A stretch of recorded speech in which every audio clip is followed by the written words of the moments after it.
श्रीराम जय राम जय जय राम श्रीराम जय राम जय जय राम श्रीराम जय राम जय जय राम श्रीराम जय राम जय जय राम श्रीराम जय राम जय जय राम श्रीराम जय राम जय जय राम श्रीराम जय राम जय जय राम श्रीराम जय राम जय जय राम श्रीराम जय राम जय जय राम श्रीराम जय राम जय जय राम श्रीराम जय राम जय जय राम श्रीराम जय राम जय जय राम श्रीराम जय राम जय जय राम श्रीराम जय राम जय जय राम. गुरु कशाला हवा? व्यवहारात सुद्धा आपल्याला गुरु करावा लागतो, तर त्याच्यापेक्षा अवघड ज्ञान होण्यासाठी गुरु नको असे म्हणून कसे चालेल? प्रपंचात सुखदुःख झाले, समाधान मिळाले नाही, तर मग खरे सुख कुठे आहे आणि ते मला कोण दाखवील? अशी ज्याला तळमळ लागेल तोच गुरु करील. प्रपंच आम्हाला कडू वाटला तरच शिष्य होण्याचा प्रश्न. शिकावे असे ज्याच्या मनात येते तो शिष्य, आणि जो शिकवतो तो गुरु. मला काही कळत नाही असे ज्याला वाटते तोच गुरु करील. मी रामराम म्हणतो, वाईट मार्गाने जात नाही, मग गुरु कशाला हवा असे काही जण म्हणतात. मी केले ही जाणीव आड येते, म्हणून सद्गुरूची आवश्यकता आहे. सत्कर्माचा अभिमान जर आपल्याकडे घेतला तर रामाचा विसर नाही का पडला? अभिमान गेल्याशिवाय राम नाही भेटणार. देवाजवळ गेला तरी नामदेवाचा अभिमान नाही गेला, म्हणून भगवंतांनी त्याला गुरु कर म्हणून सांगितले. संताच्या कृपेने दुखणे बरे झाले म्हणून त्याला मानणे हे खरे नव्हे. जो शिष्याला विषयात ओढील त्याला गुरु कसे म्हणावे? जो काही चमत्कार करून दाखवील त्याला आम्ही बुवा म्हणतो. संताची परीक्षा आम्ही बाह्यांगावरून करतो. सर्वाभूती भगवंत ज्याला पाहता येईल त्याला संताची खरी ओळख होईल. संताच्या संगतीत आपल्या मनावर जो परिणाम होतो त्यावरून आपण संताची परीक्षा करावी. माझे चित्त जिथे निर्विषय होईल तिथेच संताची खरी जागा म्हणता येईल. ज्याला भगवत प्राप्तीची तळमळ लागली आहे त्याला शिष्य म्हणावे. जो गुरु आज्ञेबाहेर जात नाही आणि गुरु हेच भगवंत प्राप्तीचे साधन मानतो तो सच्शिष्य होय. गुरु परता देवधर्मच नाही मानू. काही कानडी माणसे महाराष्ट्रात आली. त्यांना मराठी येत नव्हते. त्यांनी एक दुभाषी गाठला आणि त्याच्या मागोमाग ती पुष्कळ ठिकाणी हिंडली. त्यांची चिंता आणि जबाबदारी त्या दुभाषावर पडली. तशी आपण दुभाषाची म्हणजे सद्गुरूची सांगत केली पाहिजे. तो म्हणेल तिथे जावे, तो सांगेल तसे करावे, मग परमात्मा मिळेलच. शास्त्रे आणि वेद अनंत आहेत, ते शिकायला आपल्याला वेळ कुठे आहे? सद्गुरूंनी नवनीताप्रमाणे सर्व साधनांचे सार असे जे नामसाधन सांगितले ते आपण करावे, म्हणजे भगवंताचे प्रेम लागेलच. बाजारात गेल्यावर जो माल आपल्याला अनुकूल आणि माफक दराचा असा असेल तोच घ्यावा. त्याप्रमाणे परमार्थाच्या अनेक साधनात आपल्याला अनुकूल आणि माफक असे नामस्मरण हेच एक उत्तम साधन आहे. तेच करावे आणि आनंदाने राहावे. भगवंताबद्दल जिज्ञासा उत्पन्न होणे ही खरी भाग्याची गोष्ट आहे. असा जिज्ञासू शिष्य भेटला तर संताला आपले स्वतःचे सार्थक झाले असे वाटते. गुरुसेवा करणे म्हणजे काय? साधनाची आटाआटी कुठपर्यंत करायची? जप, तप, नेम, याग वगैरे आपण कशाकरता करतो? तर देवाची प्राप्ती व्हावी म्हणून. तोच देव जर आपल्या घरी आला तर साधनाची आटाआटी कशाला करायची? म्हणून साधनाची आटाआटी करण्याचे कारण नाही. नाहीतर त्याचाच अभिमान होतो आणि मिळवायचे ते बाजूलाच राहून उलट तोटा होतो. जे जे घडत असते ते माझ्याच इच्छेने झाले असे समजत जा आणि त्यात आनंद माना. तुम्ही जी जी गोष्ट कराल त्यात मला आठवा. गुरुभक्ती करायची म्हणजे काय? त्याच्या देहाची सेवा करणे हीच गुरुची सेवा असे तुम्हाला वाटते का? त्याच्या देहाची सेवा करणे ही गुरुची खरी सेवाच होत नसते. गुरु सांगेल तसे वागणे हीच त्याची खरी सेवा होय. माझ्याजवळ जे येतात ते कोणी मुलगा मागतो, कोणी संपत्ती मागतो, कोणी रोग बरा करा म्हणून मागतो. तेव्हा माझी सेवा करायला तुम्ही येता का मीच तुमची सेवा करावी म्हणून येता? माझ्याजवळ येऊन मनुष्य देहाचे खरे सार्थक होईल असे करा. तुम्ही मागाल त्याप्रमाणे मी थोडेसे देणार नाही असे नाही, पण ते काढा घेण्याकरता गुळाचा खडा देण्यासारखे आहे. मला सर्व कळते असे माझ्याबद्दल तुम्ही म्हणता, पण ते मनापासून नव्हेच. कारण ज्याला असे खरोखर वाटत असेल त्याच्या हातून पापकर्म होणारच नाही. ज्याची वृत्ती माझ्याशी एकरूप होईल त्यालाच कळेल की मला सर्व कळते आहे. गुरुला अनन्य शरण जाणे म्हणजे इतके की त्याचे मन आणि आपले मन एक झाले पाहिजे. म्हणजे दैववशात जरी आपण गुरुपासून दूर असलो तरी मनाने त्याच्याशी संलग्न असल्यावर त्याच्यापाशीच असो. आपण आपल्या आईशी जसे बोलतो तसे माझ्यापाशी बोलावे. आपले सर्व दुःख मला सांगत जावे. तुम्ही इतके कष्ट घेऊन मला भेटायला येता, पण तुम्हाला रिकामे परत जाताना पाहून मला वाईट वाटते. माझ्याजवळ जे आहे ते व्यावहारिक जगात कुठेही तुम्हाला मिळायचे नाही. ते म्हणजे भगवंताच्या नामाचे प्रेम होय. सगळ्या प्रपंचात खरी विश्रांती असेल तर ती नामस्मरणातच आहे. ज्याला मी भेटावा असे वाटते, जो माझा म्हणवतो, त्याला नामाचे प्रेम असलेच पाहिजे. नामावर प्रेम करणे म्हणजेच माझ्यावर प्रेम करणे. सद्गुरूची कामगिरी. सद्गुरूची कामगिरी कोणती? आरशावर धूळ पडलेली असते ती बाजूला सारायला सद्गुरू सांगतात. आपले चुकते कुठे ते सद्गुरू सांगतात. सद्गुरू आपल्याला मार्गाला लावतात. स्वप्नामध्ये तलावात पडला म्हणून ओरडू लागला, तोच जागा झाल्यावर ओरडायचा थांबला. सद्गुरू जागे करण्याचे काम करतात. मला करायचेच काही उरले नाही असे ज्याने म्हटले त्याने सद्गुरू खरोखर केला असे म्हणावे. एखादा सुखवस्तू गृहस्थ मी स्वस्थ आहे असे म्हणतो, पण ते काही खरे नाही. मन जोवर गिरक्या मारते तोपर्यंत तो स्वस्थ आहे असे नाही म्हणता येणार. शिष्याच्या भावनाच गुरुला गुरुपद देतात. जो शरण जातो त्याचा कार्यभार सद्गुरू उचलतो. ज्याची दृष्टी रामरूप झाली तो खरा गुरु. जे चिरकाल टिकते ते गुरुपद समजावे. खरोखर सद्गुरू म्हणजे मूर्तिमंत नामच होय. गुरुने सांगितलेले अक्षरशः पाळणे हेच खरे साधन. संत कुणालाही देहाने कायमचे लाभले नाहीत. संतांना भगवंताचा जो ध्यास असतो तो महत्वाचा आहे. पुष्कळांना संतांची गाठ पडते, परंतु सत्संगतीचे महत्व न कळल्यामुळे बहुतेकांना त्यापासून जो व्हायला पाहिजे तो फायदा होत नाही. आपली जी कर्तव्ये ठरली आहेत ती आपण बरोबर करावीत. व्यापार थोडक्या प्रमाणात केला तर पुढे वाढतो. त्याप्रमाणे कर्तव्य करीत गेल्याने फलाची आशा आपोआप सुटेल. आपले कर्तव्य कोणते ते सद्गुरू आपल्याला दाखवून देतात. रथ आहे खरा, पण जर त्याला सारथी म्हणजे चालवणारा नसेल तर रथ कुठेतरीच जाईल. केवळ गाडी माझी आहे म्हणून ती मालकाला चालवता येणार नाही. साधी बैलगाडी सुद्धा चालवता येणार नाही. आपला देह मनुष्य आपल्या मनाने चालवतो आणि खड्ड्यामध्ये पडतो. सद्गुरू हे गाडीवानाचे काम करतात आणि आपल्या देहरूपी गाडीला योग्य रस्त्यावरून नेतात. आपण नेहमी भगवंताच्या अनुसंधानात मग्न असावे आणि गाडीवानावर विश्वास ठेवून निर्धास्त असावे. मग कसलाच धोका उरणार नाही. आपल्या नशिबात जेवढे मिळायचे असेल तेवढेच आपल्याला मिळणार अशी वृत्ती बनून आपले हवे पण कमी होईल. मनाची ही वृत्ती झाली की जे घडेल ते भगवंताच्या इच्छेनेच घडेल असे आपल्याला वाटू लागेल. असे वाटू लागले की समाधान चालत घरी येईल. पण हे सगळे होण्यासाठी आपल्या अंतःकरणाची शुद्धता हा पाया आहे. संतचरणी विश्वास त्याने भगवंत जोडला खास.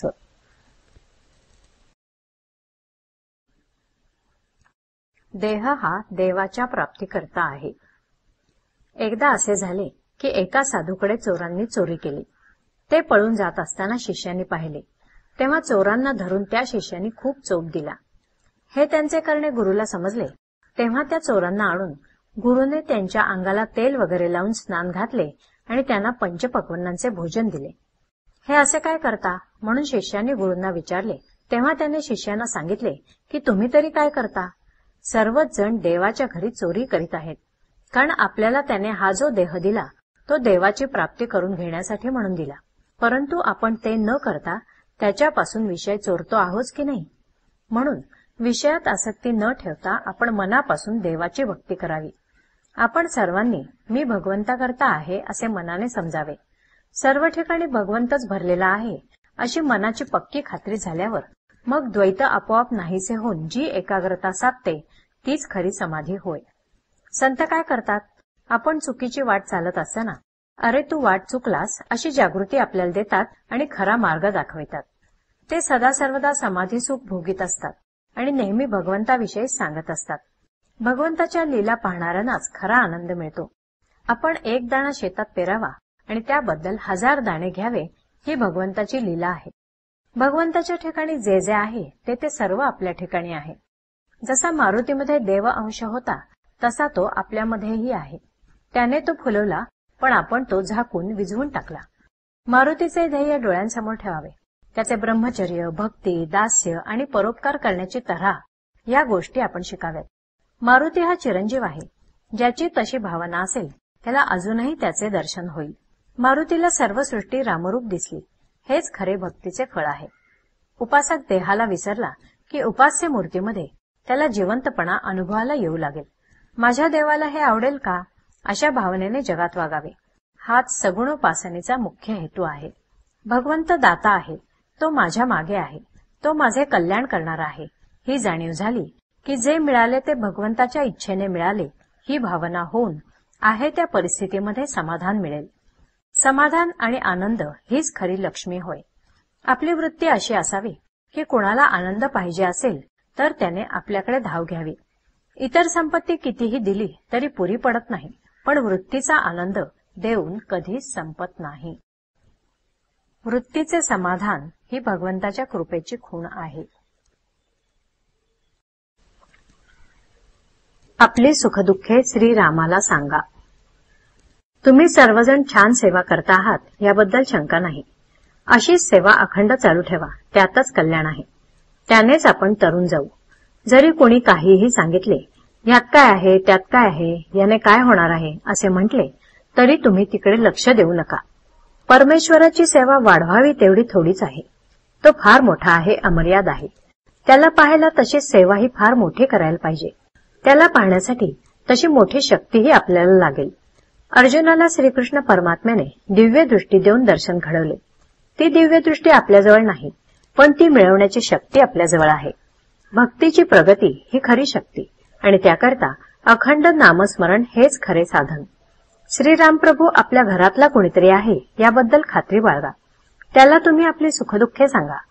दिवसाकाठी एकदा तरी रामापुढे उभे राहून त्याला अनन्य भावाने शरण जा. दिवस आनंदात जाईल आणि तुमचे दुःख दूर होईल. आपले ज्ञान, शक्ती, वैभव, सत्ता त्याच्यापुढे काहीच नाही. तेव्हा या सर्वांचा विसर पाडून त्याला शरण जा आणि त्याच्याजवळ प्रेम मागा. देवा, आम्ही जे तुझे दर्शन घेतो ते सर्व बाह्य स्वरूपाचे. तुझे आम्हाला खरे दर्शन घडव. आम्ही अवगुण संपन्न असू, तुझे दर्शन व्हावे एवढी सेवा आमच्याजवळ नाही, परंतु तू आता आम्हाला क्षमा कर. यापुढे देवा कितीही संकट येवोत, आमच्या प्रारब्धाचे भोग आम्ही तुझ्या नामात आनंदाने भोगू. जे काही व्हायचे असेल ते होऊ दे.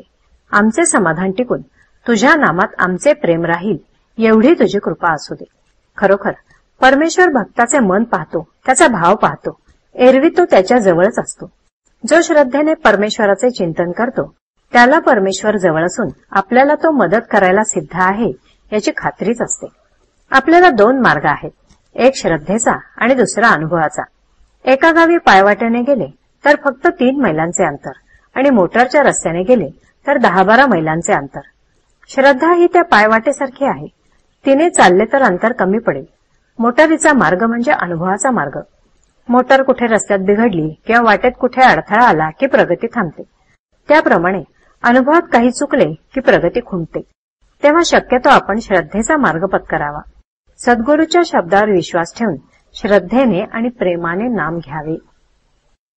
भगवंताचे नाम सिद्ध करून देणे हाच संतांचा जगावर सर्वात मोठा उपकार होय.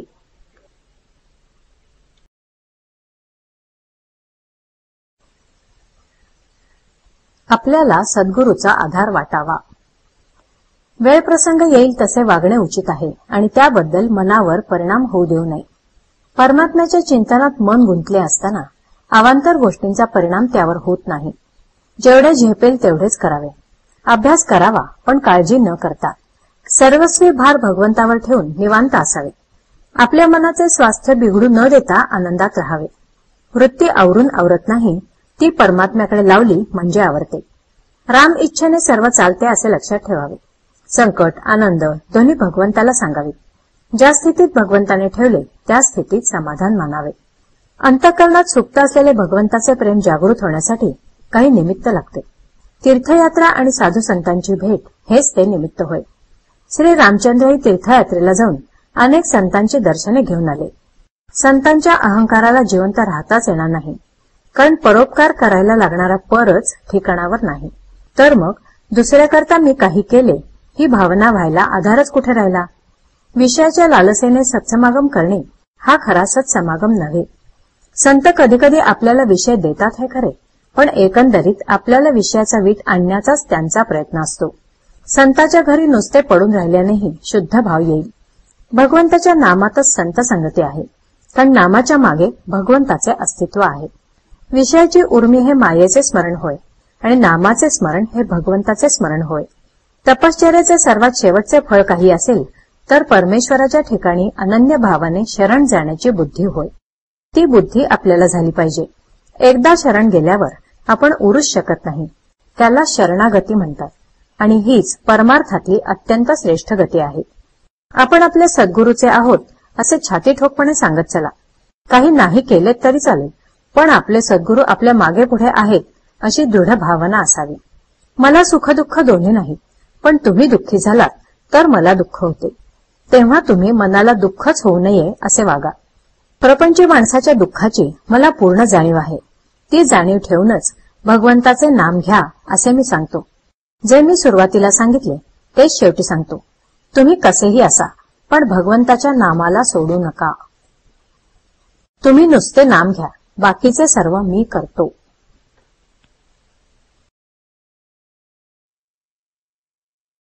मूल होऊन भगवंतापाशी जावे. या जगात कर्माशिवाय कोण राहतो? पण कर्म यथासांग होत नाही याचे कारण आपण कर्म कशाकरिता करतो याची जाणीवच होत नाही आपल्याला. अधिष्ठानाशिवाय कर्म साधत नाही. मालक पाठीशी असला की कर्म करणाऱ्याला जोर येतो. काही चांगली कर्ममार्गी माणसे भक्तिमार्गी लोकांना नावे ठेवतात. भक्तिभावाने जो राहतो तो दुसऱ्याला नावे ठेवित नाही. मी कोण हे जाणायला ज्ञान आणि भक्ती लागतेच. तसेच ब्रह्मसत्यम जगन्मिथ्या म्हटले तरी त्याचा अनुभव येण्यासाठी कर्म करावेच लागते. उपासना भगवंताला ओळखून करावी. लहान मूल आईकडे डोळे करून मुकाट्याने दूध पिते, त्याप्रमाणे समर्थांसारख्यांनी जे सांगितले ते आम्ही निमूटपणे करावे. डोळे मिटून जितके काम होईल, अंधश्रद्धेने जे होईल ते अभिमानाने ज्ञानाचे डोळे उघडे ठेवूनही नाही होणार. मूल होऊन भगवंताला ओळखावे. याला अडचण एकच असते, माझे शहाणपण आड येते. फक्त मुलांसारखे वागतात म्हणून त्यांचे लाड देव पुरवतो. कुणी असे म्हणत असतील की भगवंताची आणि आमची ओळख नाही तर त्याची आम्ही कशी पूजा करावी? त्याला ओळखल्याशिवाय मी भजन करणार नाही हे म्हणणे वेडेपणाचेच आहे. भगवंताला पुष्कळ मार्गांनी ओळखता येईल. पांडुरंगाकडे जाण्यासाठी काही मार्ग आधी आक्रमणे जरूर आहे. संतांनी अखंड जागृत राहण्याचा मार्ग सांगितला. तो असा की देहाने प्रपंच करा, पण मन भगवंताच्या ठिकाणी अर्पण करा. मन भगवंताच्या ठिकाणी स्थिर झाल्याशिवाय इतर काहीही करून उपयोग नाही. ध्येय सत्य असल्याखेरीज चित्ताची स्थिरता होत नाही, पण सत्य अशा ध्येयावर अगोदर पूर्ण श्रद्धा पाहिजे. प्रपंचात जशी प्रेमाची गरज आहे तशी परमार्थात श्रद्धा पाहिजे. देव माझा आहे असे म्हणण्याऐवजी मी देवाचा आहे असे म्हणावे, म्हणजे श्रद्धा उत्पन्न होते. समुद्राचा तरंग असतो, तरंगाचा समुद्र असतो असे नव्हे. साधनात निश्चितपणा असेल तर त्यात समाधान आहे, म्हणून साधन श्रद्धेने करीत जावे. जशी श्रद्धा तशी फळे. आपण भगवंताच्या स्मरणात निर्धास्त असावे. प्रपंचात कधीच धीर सोडू नये. ज्याप्रमाणे मुंग्यांची राणी जागेवरून हलवली की तिच्या मागे असणाऱ्या हजारो मुंग्या तिच्याबरोबर नाहीशा होतात, त्याप्रमाणे एक देहबुद्धी काढून टाकली की आपल्या मनात उठणारे हजारो संकल्प नाहीसे होतात. या देहबुद्धीच्या पलीकडे गेल्यावर जे ज्ञान होते त्यालाच आत्मज्ञान म्हणतात. असे आत्मज्ञान झाल्यावर जे पूर्ण समाधान मिळते तेच खरे भगवंताचे दर्शन होय. भक्ती मार्ग हा प्रेमाचा मार्ग आहे. प्रपंचाकडचे प्रेम भगवंताकडे वळवले की भक्ती करता येते. भगवंताचे अनुसंधान कसे ठेवावे? ज्या गोष्टीचे अत्यंत प्रेम आहे तिचे अनुसंधान मनुष्याला आपोआप राहते. ते इतके टिकते की ते अनुसंधान मला आहे ही जाणीवही राहत नाही. अनुसंधान ठेवतो असे म्हणताना मी त्याच्याहून वेगळा असतो आणि प्रेमाचे जे अनुसंधान असते तिथे मी एकजीवच होतो. आपण कितीही गडबडीत असलो तरी वाटेने जात असताना आपल्या नावाने कुणी हाक मारली की आपण वळून पाहतो. हे आपले अनुसंधान आहे, कारण या देहावर आपले इतके काही प्रेम आहे की मी त्याच्याहून वेगळा नाहीच. असे देहाचे अनुसंधान कसे ठेवावे हे सांगावे लागत नाही. देहाचा विसर पाडा म्हणून सांगावे लागते. देहाचे स्मरण ठेवा म्हणून नाही सांगावे लागत. आम्हाला भगवंताचे अनुसंधान ठेवायचे आहे. हा एक प्रकारचा अभ्यास आहे. भगवंताचे प्रेम वाढले तर अनुसंधान टिकेल. परीक्षा पास होण्याकरता जसा अभ्यास करावा लागतो तसा भगवंताचे प्रेम वाढवण्याकरता अभ्यास करणे जरूर आहे. यासाठी जे जे काही मी करीन ते मी भगवंताच्या साक्षीत्वाने करतो आहे ही जाणीव ठेवून करायला पाहिजे. आज आम्हाला नाना तऱ्हेचे उद्योग करावे लागतात. प्रपंच म्हटला म्हणजे किती गोष्टी कराव्या लागतात. त्या सगळ्या गोष्टी करीत असताना भगवंताचे स्मरण ठेवून करणे हे आपले खरे कर्तव्य आहे. सर्कशीमध्ये आपण पाहतो ना, वाघ, सिंह, घोडे, हत्ती काय जे प्राणी असतील ते खेळ खेळतात. घोडा कसा सुंदर नाचतो असे आपण म्हणतो, पण त्या घोड्याचे लक्ष प्रेक्षकाकडे नसते. त्या घोड्याचे, त्या वाघाचे, त्या सिंहाचे लक्ष आतमध्ये चाबूक उगारणारा जो मनुष्य असतो त्याच्याकडे असते ना. प्रेक्षक काय म्हणतील ते तो प्राणी पाहत नाही. आणि आपण काय करतो? भगवंत काय म्हणेल हे पाहतच नाही, जग काय म्हणेल हे पाहतो. हे जर आम्ही सोडले ना तर भगवंताला काय हवे आहे ते आम्हाला बरोबर कळेल. भगवंताचे स्मरण ठेवून कर्म केल्याने त्याला काय हवे तेच आमच्या हातून घडेल. त्याचे संधान न सोडता कर्म करणे हे अनुसंधानाचे लक्षण आहे. हे कशाने होईल? अत्यंत प्रेमाने होईलच. एक बाई नुकतीच बाळंत होऊन सासरे आल्यावर तिने मूल पाळण्यात निजवले आणि मागच्या परसामध्ये ती भांडी घाशीत होती. ते मूल थोडेसे कुठे रडले. घरात पुष्कळ माणसे होती, कोणाला ऐकू नाही गेले. ती पोरगी मात्र धावत पाळण्यापाशी आली आणि मूल उठलेले दिसते आहे असे म्हणाली. काम करताना तिचे कान जसे पाळण्याकडे होते तसे प्रपंच करताना आपले लक्ष मात्र भगवंताकडे असले पाहिजे. याचे नाव अनुसंधान. अखंडमुखी रामनाम, आत असावे अनुसंधान, देहाने करावे प्रपंचाचे काम.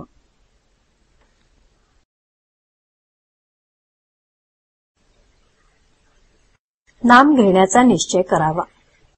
जे दृश्य असते ते आज ना उद्या नाश पावते. दृश्य हे स्वतंत्र नसते, भगवंताच्या अधीन असते. म्हणून जगात जी जी गोष्ट घडते ती भगवंताच्या इच्छेनेच घडते हे आपण ओळखावे. आपला देह दृश्यच आहे आणि त्याला चालवणारा भगवंत देहात आहे. त्याच्या अनुसंधानात राहण्याचा आपण प्रयत्न केला पाहिजे. हे अनुसंधान राहणे भगवंताच्या नामाने साधते. म्हणून तुम्ही सर्वांनी नाम घेण्याचा निश्चय करावा. आपले चित्त नामामध्ये गुंतले म्हणजे देहाला प्रारब्धाच्या स्वाधीन करता येते. ही युक्ती ज्याला साधली त्याला सुखदुःखाची बाधा उरली नाही.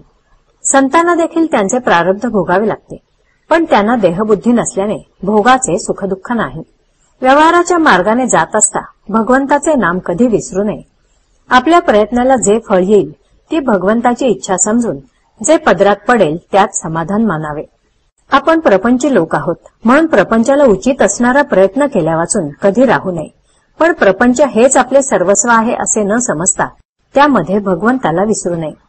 परमार्थाला सदाचरणाची फार जरुरी आहे. उगीच भलत्याच्या सांगण्याला भुलू नये आणि अनिती अधर्माच्या मार्गाला जाऊ नये. संत जे सांगतात त्याच्यावर विश्वास ठेवून मुखात नाम ठेवावे आणि सदाचरणाने वागून प्रपंच करावा.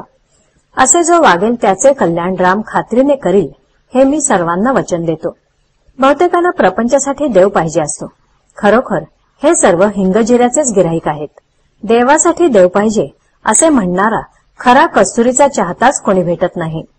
जो बरा होणार नाही अशा रोग्याला बरा करतो तो डॉक्टर खरा.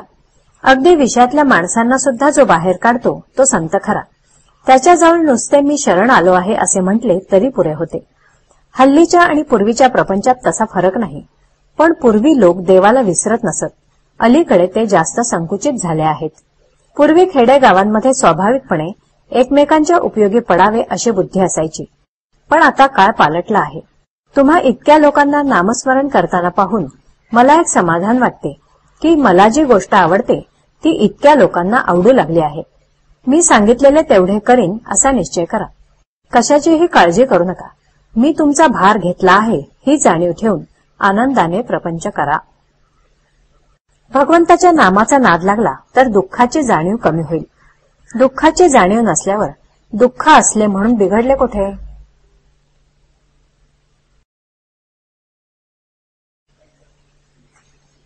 सद्गुरूस जावे शरण, संशय विरहित वृत्तीने घ्यावे नाम.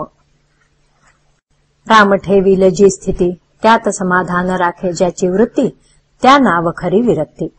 राम आड जे जे काही, तेथून दूर ठेवी वृत्ती, या नाव विवेकाची प्राप्ती.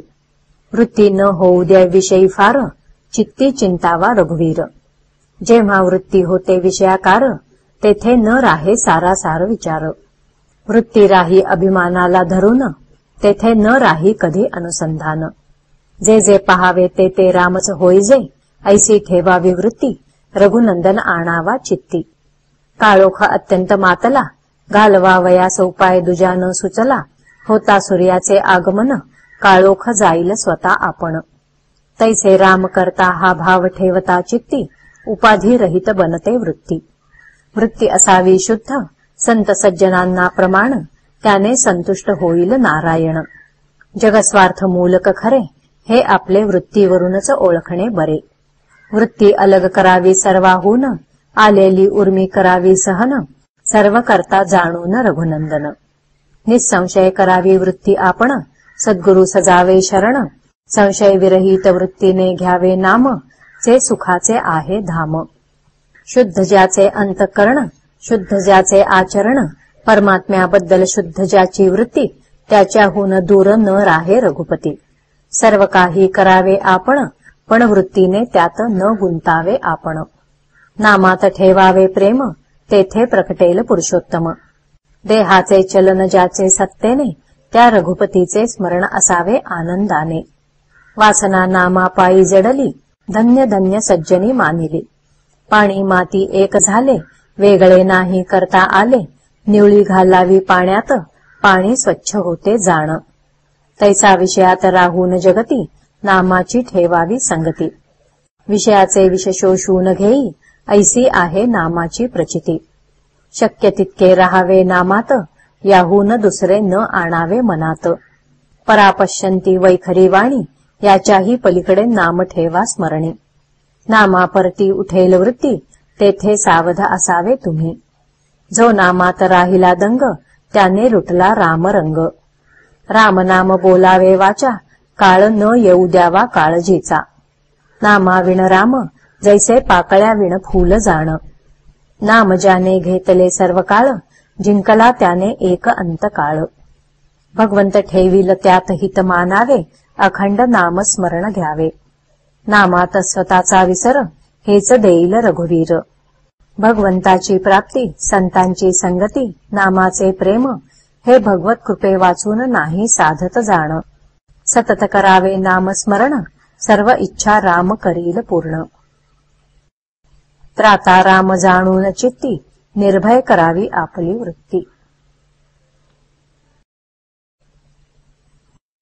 सत्पुरुष व त्यांचा अनुग्रह. सत्पुरुषाचा अनुग्रह झाला म्हणजे त्या व्यक्तीच्या प्रापंचिक आणि पारमार्थिक बाबतीत त्या सत्पुरुषाची सत्ता असते. सरकारच्या हातात सर्व सत्ता असते आणि राज्ययंत्र सुरळीत चालण्याकरता एकेका खात्याकडे एक एक कामगिरी सोपवलेली असते. कायद्याला धरून जोपर्यंत ते खाते आपले काम करीत असते, तोपर्यंत सरकार त्यात ढवळाढवळ करीत नाही. फक्त क्वचित प्रसंगी आणि विशेष कारणांमुळेच हस्तक्षेप करून सरकार आपल्या सत्तेचा उपयोग करते आणि इच्छेप्रमाणे गोष्टी घडवून आणते. तोच नियम इथेही लागू आहे. प्रापंचिक बाबतीत प्रारब्ध हे एक खाते आहे. त्याचा संबंध देहापुरताच असतो. प्रत्येकाच्या प्रारब्धानुसार त्याला बऱ्या वाईट गोष्टी भोगाव्या लागतात. सत्पुरुष होता होईल तो त्यात ढवळाढवळ करीत नाही. फक्त व्यक्तीच्या कल्याणाकरताच जर जरूर असेल तर सत्पुरुष त्यात ढवळाढवळ करील, पण परमार्थाच्या बाबतीत त्याची सर्व सत्ता असते. आपण मात्र त्याने सांगितलेल्या साधनात राहून त्याला त्याची कामगिरी करण्यात अडथळा न येईल असे वागणे जरूर असते. हा अडथळा अनेक प्रकारचा असतो. एक म्हणजे त्याने सांगितलेल्या साधनाबद्दल शंका घेणे. दुसरे, दुसऱ्याला अमुक एक दिवसात साधले, मला अजून का साधत नाही असा विचार मनात येणे.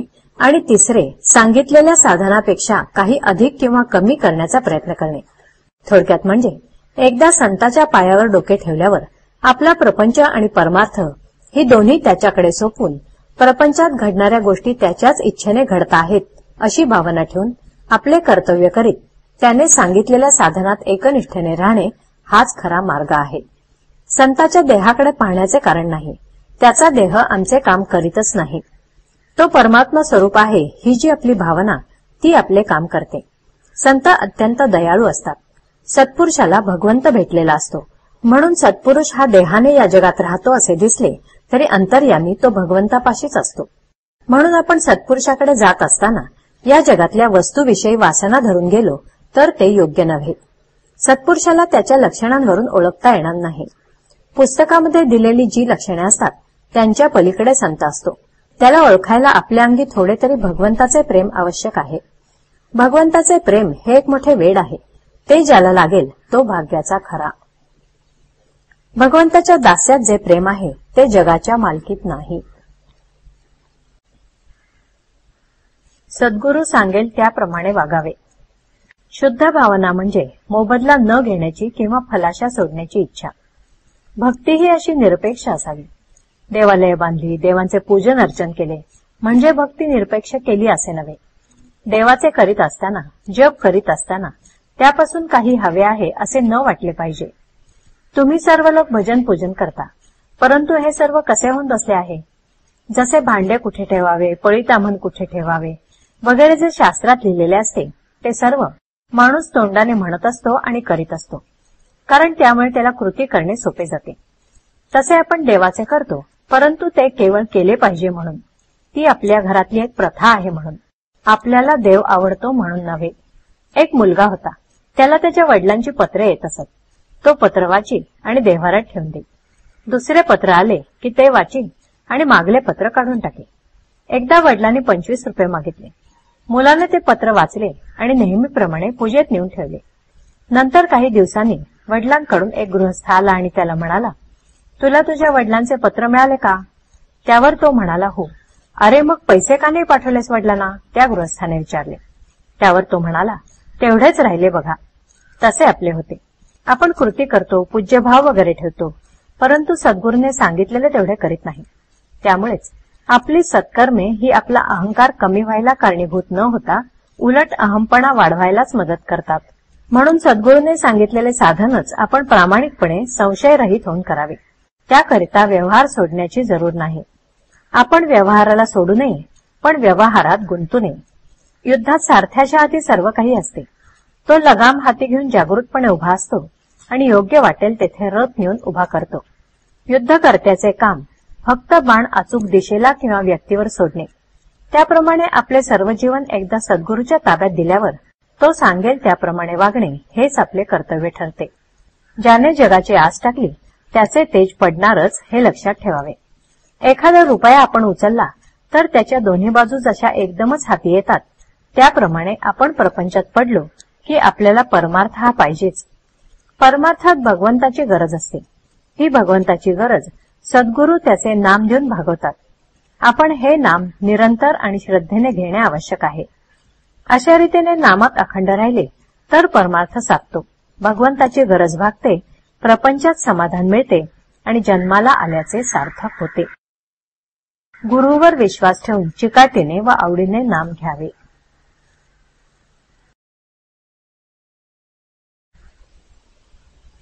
देव आणि नाम भिन्न नाहीत. आपल्या अनुभवाला येईल तेच खरे जरी असले तरी आपण त्याप्रमाणे वागतो का? पुष्कळ गोष्टी वाईट आहेत असे आपल्या अनुभवाला येते, परंतु त्या करण्याचे आपण टाळतो का? हाच तर आपल्यातला दोष आहे. थोर पुरुषांचे मात्र तसे नसते. त्यांना जे अनुभवाला आले ते त्यांनी आचरणात आणून दाखवले आणि म्हणूनच ते संत पदवीला गेले. खरोखर संतांचे आपल्यावर केवढे उपकार आहेत. जगातले सुख हे खरे सुख नव्हे, दुःखाने सुखाचा घेतलेला केवळ वेश आहे तो. असे जेव्हा त्यांच्या अनुभवास आले तेव्हा त्यांनी त्या सुखाकडे पाठ फिरवली आणि खऱ्या सुखाच्या शोधाला ते लागले. परमेश्वर प्राप्तीतच खरे सुख आहे असे त्यांना आढळून आले. त्या प्राप्तीचा अगदी सोपा मार्ग म्हणजे ईश्वराचे नाम. हेच वेद काळापासून तो आतापर्यंत सर्व साधू संतांनी अनुभव घेऊन सांगितले आहे. सद्गुरूकडून मिळालेले ईश्वराचे नाम प्रेमाने, भक्तीने आणि एकाग्रतेने घेतले तर परमेश्वर आपल्याजवळ येऊन उभा राहतो, असा सर्व संतांनी आपला अनुभव कंठरवाने सांगितला आहे. आपण तसे नाम घेतो का? नामाकरता नाम आपण घेतो का? का मनात काही इच्छा वासना ठेवून घेतो? कोणतीही वृत्ती मनात उठू न देता जर नामस्मरण केले तर देव काही लांब नाही. देव आणि नाम ही दोन्ही भिन्न नाहीतच. नाम म्हणजेच देव आणि देव म्हणजेच नाम. नाम एकदा मुखात आले म्हणजे देव हातात आलाच. मुले पतंग उडवतात. एखादा पतंग आकाशात इतका उंच जातो की तो दिसेनासा होतो, तरी तो पतंग उडवणारा म्हणतो, माझ्या हातात आहे पतंग, कारण पतंगाचा दोरा त्याच्या हातात असतो. जोपर्यंत अखंड नामस्मरणाची दोरी आपल्या हातात आहे तोपर्यंत परमेश्वर आपल्या हातात आहे. ती दोरी सुटली की परमेश्वर सुटला. आपल्या नामस्मरणाला एका गोष्टीची अत्यंत जरुरी आहे. आपल्या जीवनात परमेश्वरा वाचून नडते असे जोपर्यंत आपल्याला वाटत नाही तोपर्यंत आपले नामस्मरण खरे नव्हे. परमेश्वरच आपल्या जीवनाचा आधार, त्याशिवाय आपण जगूच शकत नाही अशी वृत्ती बांधल्यावर होणारे नामस्मरण तेच खरे नामस्मरण. आपली स्थिती तर याच्या अगदी उलट. परमेश्वरा वाचून आपले कुठेच अडत नाही अशा वृत्तीने आपण नामस्मरण करतो. मग परमेश्वर तरी कसा येईल? परमेश्वराचे नाम हेच आपल्या जीवनाचे सर्वस्व समजून नाम घेतले तर जीवनाचे सार्थक झाल्या वाचून राहणार नाही. नामाने भगवंताची प्राप्ती होणारच ही खात्री असावी. अशा नामालाच निष्ठेचे नाम असे म्हणतात. भक्त, भगवंत व नाम हे तिन्ही एकरूपच आहेत. जेथे नाम आहे तेथे भक्त आहे व तेथेच भगवंत आहे.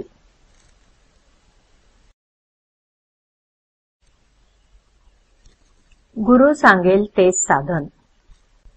परमार्थ म्हणजे काय हे मी तुम्हाला अगदी थोडक्यात सांगतो. परमार्थाचे जर काही मर्म असेल तर आसक्ती सोडून प्रपंच करणे हे होय. ज्याने आपल्याला प्रपंच दिला त्याचाच तो आहे असे समजून वागले म्हणजे आपल्याला त्याबाबत सुखदुःख बाधत नाही. हे साधण्यासाठी गुरुमुखाने दिलेले परमात्म्याचे नाम आपण घेत असावे. गुरु कुणाला करावे? जिथे आपले समाधान होते तेच गुरुपद म्हणावे. गुरुपद कुठेही एकच असते. गुरुला कुठे आडनाव असते का? गोंदवलेकर गोंदवल्यास राहत असतील, दुसरा कोणी आणखी कोणते गावी राहत असेल. म्हणून लौकिक आडनाव जरी निराळे झाले तरी गुरुपद हे सर्व काळी अबाधित असेच असते. तुमचे जिथे समाधान झाले त्याला गुरु समजा आणि तो जे साधन सांगेल त्यातच त्याला पहा. त्याच्या देहाकडे पाहू नका. तो लुळापांगळा आहे की काय हे पाहू नका. तो देहाने कसाही असला तरी त्याने सांगितलेल्या साधनात राहा. त्याची लाज जिथून गुरुपद निर्माण झाले त्याला असते. गुरु आज्ञा हाच परमार्थ. तो सांगेल तेच साधन. तुम्ही आपल्या मनाने काही ठरवून करू लागलात तर त्यात तुम्हाला यश येणार नाही. अभिमान धरून काही करू लागलात तर ते साधणार नाही. म्हणून अभिमान सोडून गुरुकडे जा. गुरु सांगेल तेच साधन हे पक्के लक्षात ठेवा. खरा परमार्थ लोकांना उपदेश करण्यासाठी नाही, तो स्वतः करता आहे. आपला परमार्थ जगाला जितका कमी दिसेल तितका आपल्याला फायदेशीर आहे. जगातल्या मोठेपणात मुळीच सार्थकता नाही. खरा मोठेपणा नसताना उगीच मोठेपणा वाटणे हा तर फार मोठा घात आहे. एकाने कोळशाचे दुकान घातले आणि दुसऱ्याने पेढ्याचे दुकान घातले.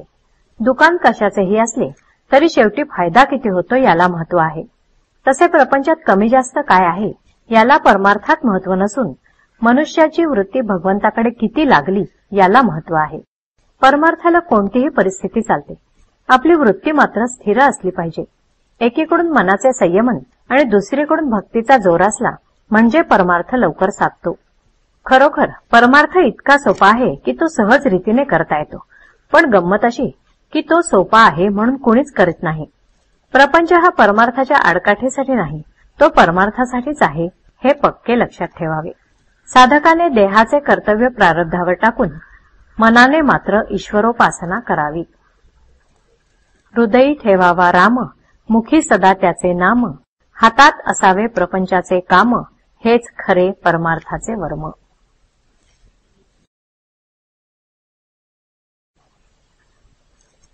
तळमळ लागल्यावर गुरुभेट निश्चित.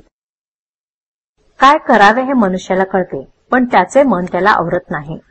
विषयाचा उपभोग घेताना आपले मन त्यामध्ये रंगून जाते आणि त्याचे सुखदुःख निस्तरताना मात्र आपली भ्रमिष्ठासारखी चित्तवृत्ती होते. आपल्याला झालेला भ्रम नाहीसा करायला 3 गोष्टी आवश्यक आहेत. एक सद्विचार, दुसरा नामस्मरण आणि तिसरा सत्संगती. संत ओळखणे फार कठीण आहे. आपण त्याच्यासारखे व्हावे तेव्हाच तो कळायचा. त्यापेक्षा सद्विचार बाळगणे सोपे. भगवंताचा विचार तोच सुविचार होय. भगवंताच्या कथा ऐकाव्यात, त्याच्या लीला वर्णन कराव्यात, त्याच्या वर्णनाचे ग्रंथ वाचावेत. पण याहीपेक्षा आपल्याजवळ नेहमी राहणारे असे त्याचे नाम घ्यावे. तुम्ही नेहमी नाम घेत गेलात तर तुम्हाला संत धुंडीत जाण्याची जरूर न पडता संतच, अगदी हिमालयातले संत तुम्हाला धुंडीत येऊन तुमचे काम करतील. अहो, खडीसाखर ठेवली की मुंगळ्यांना आमंत्रण करायला नको. तुम्ही म्हणाल आम्हाला ते करता येत नाही. पण आपण आपल्या मुलाला शाळेत घालतो आणि तो न शिकला किंवा त्याला अभ्यास येत नसला तर पुन्हा त्याच वर्गात त्याला बळजबरीने ठेवतोच की नाही. त्याला एक विद्या आली नाही तर दुसरी कोणती येईल ती शिकवतोच की नाही? आणि त्याने आपल्या पोटापाण्याची व्यवस्था करायला तयार व्हावे म्हणून आपल्याला तळमळ लागतेच की नाही? तशी परमेश्वर मिळावा म्हणून आपल्याला तळमळ लागली आहे का? तशी तळमळ लागली म्हणजे तुमचा गुरु प्रत्यक्ष जमिनीतून वर येईल. तो सारखा तुमच्या करता वाट पाहत असतो. आई मुलाची फार तर एक जन्मापर्यंतच म्हणजे देह आहे तोपर्यंतच काळजी करेल, पण गुरु हा जन्मोजन्मी तुमची काळजी घ्यायला तयार आहे. त्याला देह नसला तरी तो नाही असे समजू नका. तुम्ही दुश्चित्त झाला म्हणजे तो दुश्चित्त होतो, म्हणून तुम्ही केव्हाही दुश्चित्त होऊ नका. देहाचे भोग येतील जातील, पण तुम्ही सदा आनंदात राहा. तुम्हाला आता काही करणे उरले आहे असे मानू नका. गुरुभेट झाली म्हणजे तुम्हीपणाने उरतच नाही, मात्र गुरुला अनन्य शरण जा. एक शिष्य मला भेटला तेव्हा तो आनंदाने नाचू लागला. मी त्याला विचारले, तुला एवढा आनंद कसला झाला आहे? त्यावर तो म्हणाला, मला आता आनंदाशिवाय काही उरलेच नाही, कारण मला आज गुरु भेटले. जो असा झाला त्यालाच खरी गुरुची भेट झाली. तरी तुम्ही गुरुला अनन्य शरण जा, म्हणजे तुम्ही आणखी काही करण्याची जरुरी नाही. भगवंताची तळमळ हा साधकपणाचा प्राण आहे, म्हणून रात्रंदिवस रामाचा ध्यास असावा, मुखी त्याचे नाम असावे.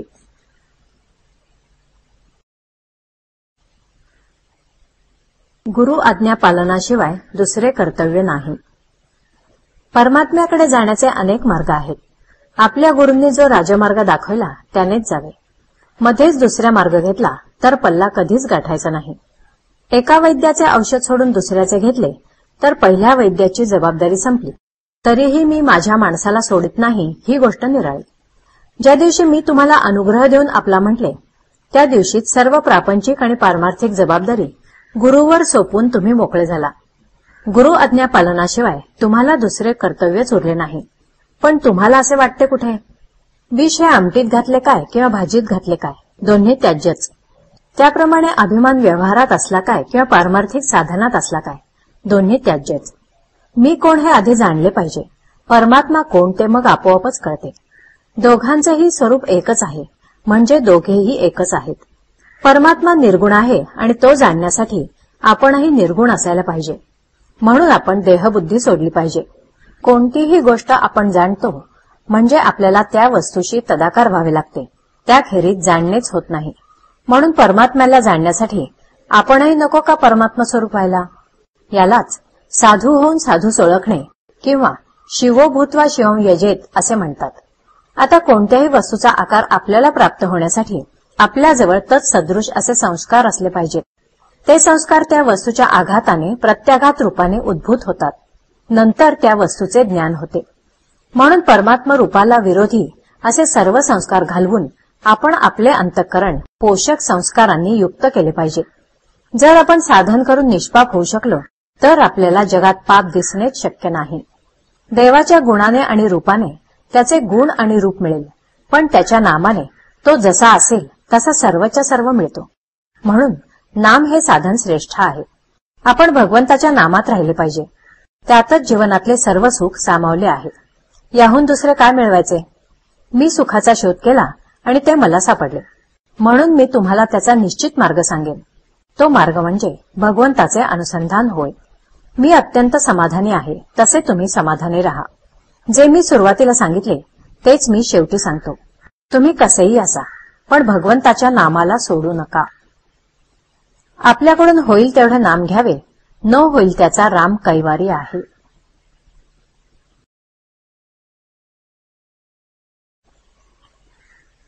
गुरुने सांगितलेले साधन अनन्यतेने सांभाळावे.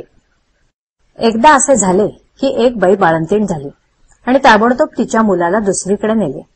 पुढे काही वर्षांनी त्या दोघांची भेट झाली तेव्हा मुलाला ही माझी आई आणि त्या बाईला हा माझा मुलगा हे ओळखता आले नाही. तशासारखे आपले झाले आहे. आपण इथे कशा करता आलो हेच विसरलो आहोत. खरे म्हणजे आपण काही एका निश्चित कार्याकरता जन्मलो आहोत. ते म्हणजे मनुष्य देहात परमात्म्याची ओळख करून घेणे हे होय. परंतु आपण विषयात पडल्यामुळे परमार्थाची ओळख विसरलो. विषयातच आनंद मानू लागलो आणि त्यातच सुख मिळावे अशी आशा करीत राहिलो. पण विषयात जर खोटे तर त्यापासून सुख तरी कसे मिळणार? आणि जे सुख मिळते तेही अंती खोटेच ठरते. म्हणून विषयापासून आपण विरक्त व्हावे तेव्हाच भक्ती करता येते. जिथे विषय विरक्ती झाली तिथेच भक्तीला सुरुवात होते. गुरु तरी काय करतो तर विषय हे खोटे आहेत, त्यात आपल्याला सुख मिळणार नाही हेच दाखवतो. म्हणून तो जे सांगेल तसे वागणे यातच आपले हित असते. गुरुने सांगितल्याशिवाय जे जे साधन कराल ते फक्त कष्टालाच कारण होईल. साधनाची कितीही आटाआटी केली आणि शरीराला कष्ट दिले तरी ते व्यर्थ जातील. कारण गुरु व्यतिरिक्त जी खटपट ती फारशी उपयोगाची नसते. गुरुने सांगितलेले साधन हलके मानून आपल्या मनाने केलेले साधन आपल्याला बरे वाटते, म्हणजे गुरुला गौणपणा दिल्यासारखे झाले. वास्तविक पाहता गुरु हा सर्वज्ञ आहे आणि तोच प्रत्यक्ष परमात्मा आहे ही भावना दृढ झाली पाहिजे. ती तशी झाली म्हणजे त्याच्या वचनावर विश्वास बसतो आणि गुरु सांगेल तेच साधन खरे असे वाटू लागते. गुरु तरी नाम हेच सत्य असे सांगतो आणि नामस्मरणाला आणखी दुसऱ्या काही साधनांची गरज लागत नसते हे पटवून देतो. नाम हेच साधन आणि तेच साध्य होय हे अक्षरशः खरे आहे. गुरुने सांगितलेले साधन पतिव्रतेसारखे निष्ठेने पाळले पाहिजे. ती जशी आपल्या पतीशिवाय जगात दुसरा पुरुषच नाही असे मानते, त्याप्रमाणे आपण आपले साधन सांभाळले पाहिजे.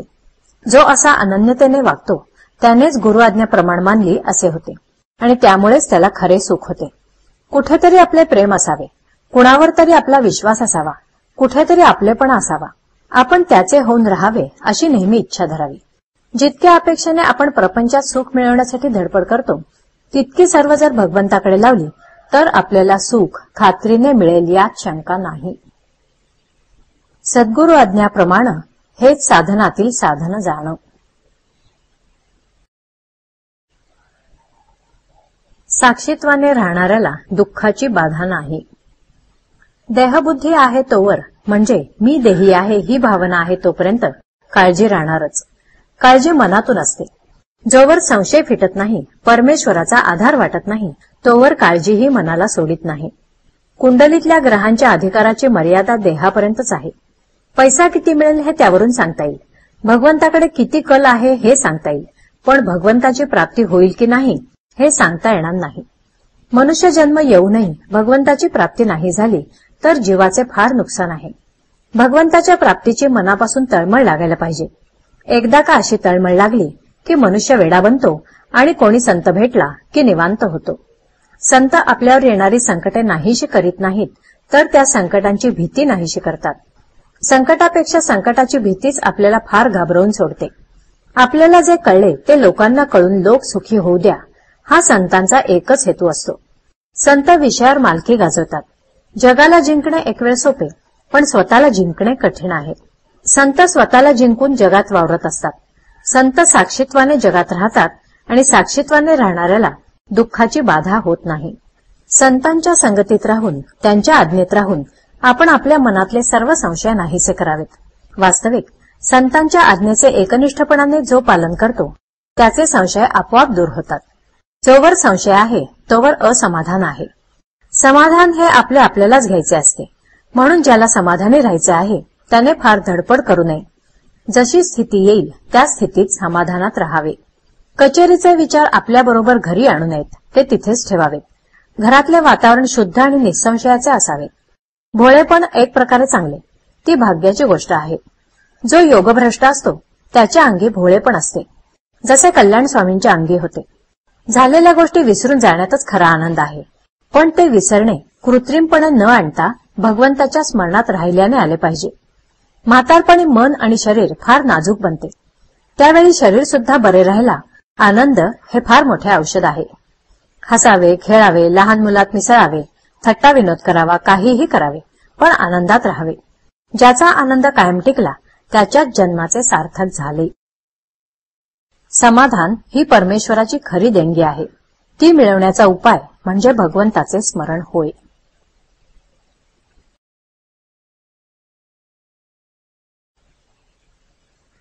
साधनाची 4 अंगे. मी जेव्हा भजन करीत असे त्यावेळेस मी आणि देव यांच्याशिवाय मला कोणीच दिसत नसे. तसेच तुम्हाला व्हावे अशी माझी इच्छा आहे आणि तसे तुम्हाला होऊ शकेल म्हणूनच हे मी सांगतो आहे. प्रपंचात वागत असताना प्रत्येकाने अंतर्मुख होऊन आपले दोष काय आहेत ते हुडकून काढावे आणि ते घालवण्याचा प्रयत्न करावा. माझे अवगुण मला डोंगरासारखे दिसले पाहिजेत. प्रत्येकजण स्वतःच्या अवगुणांकडे दुर्लक्ष करून दुसऱ्याच्या अवगुणांकडे किंवा दोषांकडे पाहतो. त्याला स्वतःच्या डोळ्यातले मुसळ दिसत नाही, पण दुसऱ्याच्या डोळ्यातले कुसळ मुसळापेक्षा जास्त मोठे दिसते, हेच चुकते. आपण दुसऱ्याचे दोष सांगू नयेत आणि परनिंदा करू नये. रोज निजण्याच्या वेळेस आपण दिवसभरात देवप्राप्तीसाठी काय केले आणि दुसऱ्याच्या निंदेत किती वेळ घालवला याचा पाढा वाचावा, म्हणजे चित्तशुद्धी होत जाईल. रोज असे तुम्ही करीत जा, म्हणजे 3 महिन्यात तुमचे चित्त शुद्ध होईल. चित्त शुद्ध होण्यासाठी दुसरा उपाय म्हणजे सत्संग. सत्संग करण्यासाठी संत कुठे पाहावेत? आपण पाहू गेलो तर आपल्याला संत ओळखता येतील का? संत आपल्यासारखेच देहधारी असतात का? हल्लीच्या काळात संत पाहू गेल्यास सापडणे कठीण आहे. अशा वेळी दासबोध हाच सत्संग होईल. समर्थांनी सांगून ठेवले आहे की जो विश्वासाने हा ग्रंथ वाचील त्याला माझा संग घडेल. आपण संतांना देहात पाहू नये, तर ते जे साधन सांगतात तेच ते होत असे समजावे. त्यांनी 4 गोष्टी करायला सांगितल्या आहेत. 1. निर्गुणत्व कळायला कठीण म्हणून सगुणोपासना करावी, त्यानेच निर्गुण रहस्य कळेल. दुसरी गोष्ट म्हणजे नम्रता. अभिमानाने परमात्मा दुरावतो. सर्वांशी जो नम्र तो भगवंताला प्रिय असतो. तिसरी गोष्ट अन्नदान. कलियुगात यथाशक्ती अन्नदान करीत जावे, त्याचे महत्व फार आहे. चौथी गोष्ट म्हणजे भगवंत नामस्मरण अखंड ठेवणे. परमात्मा प्राप्तीसाठी संतांनी नाम ही अजब वस्तू दिली आहे. संत भेटल्यावर काही करायचे उरले आहे असे आपल्याला वाटताच कामा नये. ज्यांना ते वाटते त्यांना गुरु भेटूनही भेट न झाल्यासारखेच आहे. आज एक यात्रा केली, उद्या दुसरी करायची राहिली, अशी इच्छा का असावी? गुरु एकदा भेटला की आता काही कर्तव्यच उरले नाही असे ज्याला वाटते त्यानेच गुरु भेटल्याचे सार्थक केले असे होते. गुरु आज्ञेपरते दुसरे त्याला साधनच नसते. तोच परमार्थ आणि तीच त्याची तीर्थयात्रा होते. आणखी काही करायचे आहे असे त्याच्या ध्यानी मनीही येत नाही. अत्यंत चिकाटीने संतांचा समागम करावा आणि त्यांच्या कृपेस पात्र व्हावे.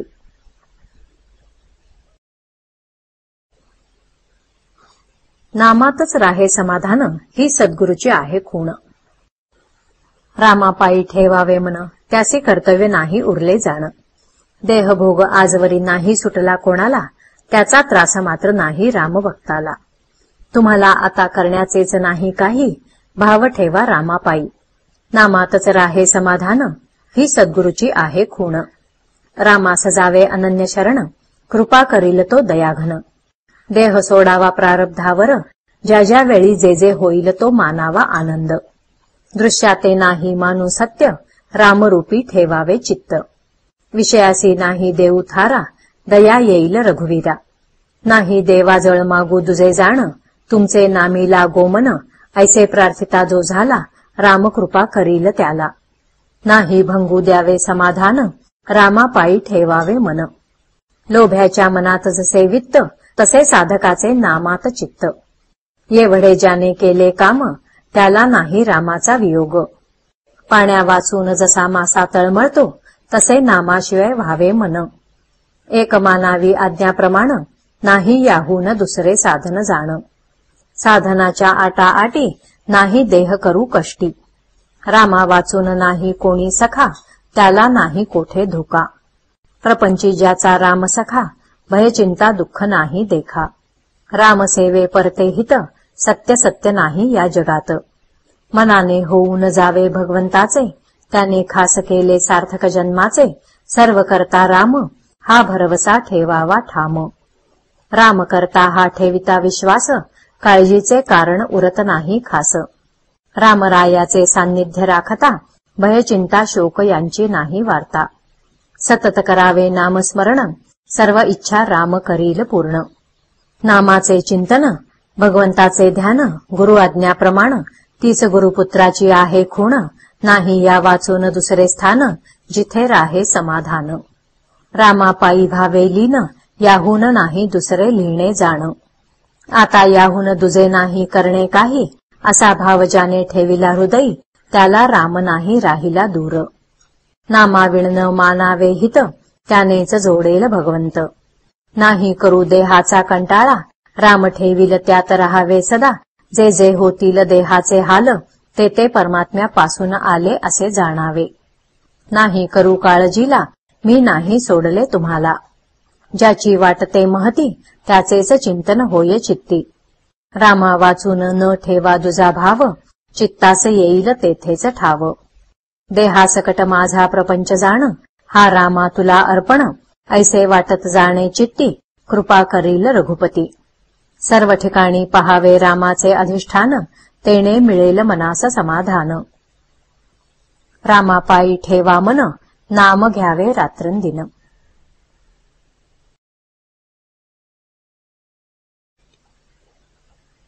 वेदाप्रमाणे नाम हे अनादी अनंत अपौरुषेय आहे. शास्त्रामध्ये असे सांगून ठेवले आहे की कृतयुगामध्ये ध्यानाने, त्रेतायुगामध्ये हवनाने आणि द्वापार युगामध्ये देवतार्चनाने भगवंताची प्राप्ती होते. परंतु कलियुगामध्ये त्यापैकी काहीच साध्य होणे शक्य नसल्याने भगवंताचे केवळ नाम घेतले असता मनुष्याला त्याचे दर्शन घडते. शास्त्राच्या या सिद्धांताचा संतांनी स्वतः अनुभव घेतला आणि लोकांना सांगितले की 3.5 कोटी जप केला असता चित्तशुद्धी होते आणि 13 कोटी जप केला असता भगवंताचे दर्शन होते. मला आपण महत्व देऊ नका, पण ज्या थोर संतांच्या नावावर मी नामाविषयी सांगतो ते ज्ञानेश्वर महाराज, एकनाथ महाराज, तुकाराम महाराज आणि समर्थ रामदास स्वामी यांच्यासारखे संत कधी वेदबाह्य बोलतील हे शक्यच नाही. वेदांना जे परमात्मस्वरूप अगोचर आहे ते स्वरूप संत तद्रुपत्वाने जाणतात. सध्याच्या परिस्थितीमध्ये संयमाची बंधने सुटत चालली आहेत, म्हणून संतांनी कळवळून नाम घ्या असं सांगितलं. वेद भगवंताचे वर्णन करतात, नाम देखील भगवंताचेच अस्तित्व प्रकट करते. प्रत्येक वेदमंत्राच्या आरंभी हरी ओम असते, ते नामच आहे. जसा वेद हा अनादी तसे नाम हे अनादी. जसा वेद हा अपौरुषेय तसे नाम हे अपौरुषेय. जसा वेद हा अनंत तसे नाम हे अनंत आहे. प्रत्यक्ष शिवाने नाम घेतले म्हणून ते अनादी साधन आहे. इतर साधनांना आणि वैदिक कर्मांना आहार विहाराची बंधने आहेत, भगवंताच्या नामाला ती नाहीत. नाम हे आगंतुक नाही. आदिनारायणाने वेद सांगण्याच्या वेळी जो ओमचा ध्वनी केला तेच नाम होय. म्हणून सर्वांना माझी विनंती आहे की आपण नाम घेत जावे. किंबहुना आपण नाम घेतले तरच वेदांचा खरा अर्थ आपल्याला कळेल अशी माझी खात्री आहे. वेद म्हणजे भगवंताची स्तुती होय. ती करीत असताना म्हणजे वेद म्हणत असताना आपले लक्ष शब्दांकडे नसावे, त्यांच्या अर्थाकडे असावे. अर्थ न समजला तरी लक्ष भगवंताकडे असावे. आपण नेमके तेवढेच विसरतो. नाम घेणाऱ्या लोकांनी शास्त्राच्या विरुद्ध वर्तन करू नये. आपल्याला शक्य आहे तितके वैदिक कर्म करावे, परंतु चित्तशुद्धी होण्यासाठी त्यावर पूर्णपणे विसंबून न राहता त्या कर्माच्या जोडीला भगवंताचे नाम घ्यावे. भगवंताला लबाडी खपत नाही. आपले मन स्वच्छ नसेल तर भगवंत हात आखडता घेतो, पण खरी अनन्यता असेल तर पोटभर पुरवतो. इतक्या तन्मयतेने नाम घ्या की मी नाम घेतो आहे हे सुद्धा विसरून जा. इतर साधनांनी लवकर साधल्यासारखे वाटेल, पण ते तात्पुरते असते.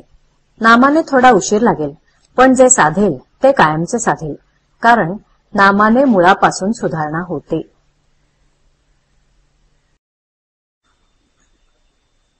गुरु आपल्याला अंतिम सुख दाखवतात. एक लहान मुलगा एका विहिरीजवळ उभा होता. त्याची एक वस्तू आत पडली होती. ती काढण्याकरता मी आत उडी मारतो असे तो म्हणू लागला. त्यावर तिथे होता तो एक मनुष्य म्हणाला, तू असे करू नकोस, आत पडून बुडून जाशील. तरी पण तो ऐकेना. एवढ्यात त्याचा बाप तिथे आला. त्यानेही मुलाला पुष्कळ सांगून पाहिले, पण तो ऐकेना. मग त्या मुलाला बापाने धाक दाखवून आणि मार देऊन घरात नेले. आता मुलाला मारले म्हणून तुम्ही बापाला दोष द्याल का? एकुलता एक मुलगा, नवस करून झालेला. त्याला जाऊ दिले असते तर काय झाले असते असे म्हणाल का? नाही ना. तर मग गुरु तरी काय करीत असतो? आपण विषय मागत असतो आणि ते दिले तर आपण त्यात बुडून मरू हे त्याला माहीत असते. म्हणूनच तो आपल्याला त्यातून वाचवण्यासाठी 4 गोष्टी सांगून पाहतो. आपण तेही न ऐकले तर तो आपत्ती वगैरे आणून धाक दाखवतो. आपण त्याबद्दल रडत असलो तरी तो आपल्याला त्यातून वर ओढीतच असतो. आपण तर चांगले शिकले सवरलेले, त्या मुलाप्रमाणे अज्ञान नसून चांगले वयस्कर, तरी सुद्धा आपल्याला विषयात उडी घ्यावीशी वाटते. गुरुने सांगितले लग्न करू नकोस, तर आपण लग्न कधी होईल म्हणून त्याच्या पाठीस लागत असतो. आणि शेवटी तर गुरुला समजतच नाही असे म्हणण्यापर्यंत आपली मजल जाते. सध्या दिसते ते सुख आपण खरे असे मानित असतो, पण अंतिम सुख काय हे गुरुला कळत असते. म्हणून तो सध्या दिसणाऱ्या सुखापासून आपल्याला परावृत्त करीत असतो. तेव्हा आपण गुरुवचनावर विश्वास ठेवून त्याच्या आज्ञेप्रमाणे वागणे हेच श्रेयस्कर आहे. तो जे साधन सांगेल तेच करीत राहावे, म्हणजे आपल्याला अंतिम सुखाचा लाभ होईल. गुरु आज्ञा करतो म्हणजे काय करतो? तर आपले मन जिथे गुंतले असेल तिथून त्याला काढण्याचा तो प्रयत्न करतो. भगवंत भक्ताची संकटे नाहीशी करतो म्हणजे त्याची प्रापंचिक संकटे दूर करतो असे नाही. ती काय सहज दूर करता येतात, पण भक्ताला समाधानात ठेवून संकटे सहन करण्याची शक्ती भगवंत देतो. भक्ताला तो नेहमी स्मरणात ठेवतो. असे भक्त संतपदाला पोचतात. एखाद्या विद्वान माणसाची विद्वत्ता ओळखायला आपण थोडे तरी विद्वान झाले पाहिजे. त्याचप्रमाणे संत ओळखायला संतांच्या ठिकाणी असणारा गुण थोडा तरी आपल्या ठिकाणी असला पाहिजे. संतांचा मुख्य गुण म्हणजे ते भक्तीला चिकटलेले असतात. सत्पुरुषांचे बाहेरून वागण्याचे प्रकार त्या त्या देशकालमानाने निरनिराळे असतात, पण आतले भगवंताचे प्रेम मात्र सर्वांचे एकच असते. प्रापंचिक जन विषय प्राप्तीसाठी झटतात, पण विषय मागूनही जो देत नाही त्यापासून परावृत्त करतो तो संत.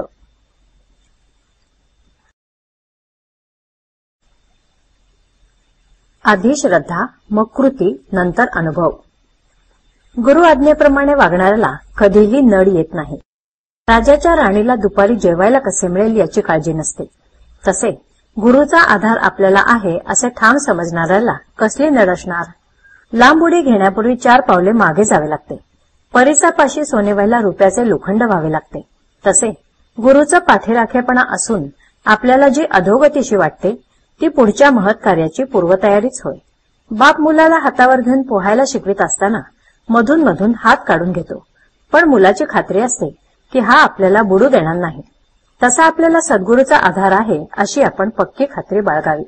आपण आजारी पडलो तर आपणच पैसे देऊन डॉक्टरवर विश्वास, श्रद्धा ठेवतो. औषधाची काही माहिती नसताना ते आपण घेतो. व्यवहारात जर असे आहे तर मग श्रद्धा उत्पन्न झाल्याशिवाय आपण नाम घेणार नाही असे म्हणणे बरोबर नाही. डॉक्टरवर विश्वास ठेवतो याचे कारण असे की आपल्याला जगायची इच्छा आहे. तसे भगवंताच्या प्राप्तीची तळमळ असेल तर मनुष्य त्याचे नाम घेतल्याशिवाय राहणार नाही. आधी श्रद्धा, मग कृती आणि नंतर कृतीच्या फलाचा अनुभव असा व्यवहाराचा नियम आहे. परमार्थामध्ये आपण त्याच मार्गाने जावे. व्यवहारात तुम्ही एकमेकांवर जेवढी निष्ठा ठेवता तेवढी जरी भगवंतावर ठेवली तरी भगवंत तुम्हाला खात्रीने समाधान देईल. आगगाडीत ड्रायव्हरवर विश्वास ठेवून आपण स्वस्थ झोप घेतो, त्याचप्रमाणे भगवंतावर श्रद्धा ठेवून काळजी न करता आपण स्वस्थ राहावे.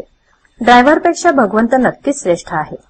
परमार्थात अंधश्रद्धेची मुळीच गरज नाही, पण तिथे श्रद्धेशिवाय मात्र मुळीच चालायचं नाही. सांगणारा कसाही असला तरी ऐकणाऱ्याची जर खरी श्रद्धा असेल तर त्या श्रद्धेनेच त्याच्या अंगी पात्रता येईल. संतांच्या सांगण्यावर पूर्ण श्रद्धा ठेवावी. अशी श्रद्धा असणे ही फार भाग्याची गोष्ट आहे. खरे म्हणजे अशी अंधश्रद्धा ज्याला लाभली तो लवकर सुखी झाला. आज आपल्यापाशी ती नाही तर निदान आपण स्वतःशी प्रामाणिक बनूया. आधी पुष्कळ चिकित्सा करून आपले ध्येय ठरवावे, पण एकदा ते ठरले की मग निश्चयाने आणि श्रद्धेने त्याच्या साधनात राहावे. आपण परमात्म्याजवळ मागावे की तू वाटेल त्या स्थितीत मला ठेव, पण माझे समाधान भंगू देऊ नकोस. माझा मीपणा काढून टाक. तुझा विसर पडू देऊ नकोस. मला अमुक एक तुझजवळ मागावे अशी इच्छा देऊ नकोस. नामामध्ये प्रेम दे आणि तुझ्या चरणी दृढ श्रद्धा सतत टिकू दे. श्रद्धेशिवाय कधी कोणाला परमार्थ साधायचा नाही.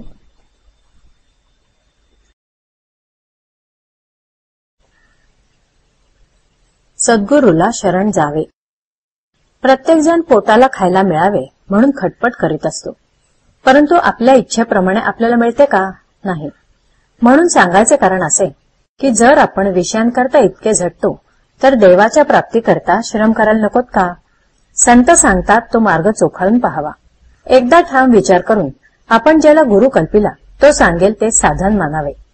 गुरु देहातच असावा हे मानणे चूक आहे. गुरु हे देहात कधीच नसतात. गुरु प्रत्यक्ष देवच आहे अशी भावना ठेवून वागले पाहिजे.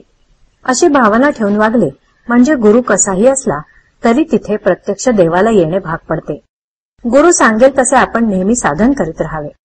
तसे साधन करीत राहिले म्हणजे आपल्याला देवाची प्राप्ती होते. गुरु नामाशिवाय दुसरे काय सांगणार? त्यातच आपण सदा राहावे. जो खरा साधनात राहतो त्याला ह्या सर्व गोष्टी आपोआपच साधत असतात. म्हणून आपण गुरुला अनन्य शरण जाऊन तोच सर्व करतो आहे हे मानून जे होईल त्यात आनंद मानित जावा. भगवंताबद्दल जिज्ञासा उत्पन्न होणे ही खरी भाग्याची गोष्ट आहे. असा जिज्ञासू शिष्य भेटला तर गुरुला देखील आपले स्वतःचे सार्थक झाले असे वाटते.